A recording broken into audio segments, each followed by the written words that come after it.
Өмірде мынадай адамдардан аулақ болыңыз. Бірінші, ата-анасын құрметтемейтін, сыйламайтын, тіпті оларды балағаттайтын және қол жұмсайтын адамдар. Бұлар опасыз келеді, құны хайуандардан да төмен. Екінші, сенімін жоғалтқан адамдар. Олар достарынан қарыз алар кезде тізерлеп алғыс айтып, уақытында қайтарам деп уәде етеді. Бірақ уақыты келгенде түрлі себептермен қашып, пысып, телефонын өшіріп, қарызын қайтармай, уәдесінде тұрмайды.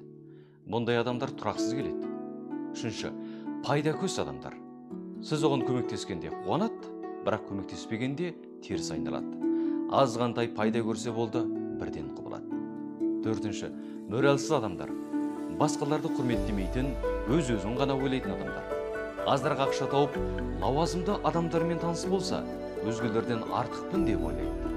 Өз қызықтарын басқалардың қайғысына ұрады. Өз мүддесі үшін барлық адамдардың мүддесіне зиян келтіретіндер. Күн сайын әлсіздердің алдында мақтанатындар. Бесінші, өзімшіл адамдар. 10 істе 9 рет дұрыс дегеніңізді ұмытып, бір рет ренжіткеніңіз үшін теріс айналатын адамдар. Олар адамдар ара қарым-қатынаста жақсылығын емес, қайта реніштерін есте сақтайды. Сондықтан адамдар түрліше болатындығын есіңізде сақтаңыз. Кескін ұнады ма? Ұнаса экраныңыздың оң жағындағы қосу белгісін басып, бізге қосылып алыңыз.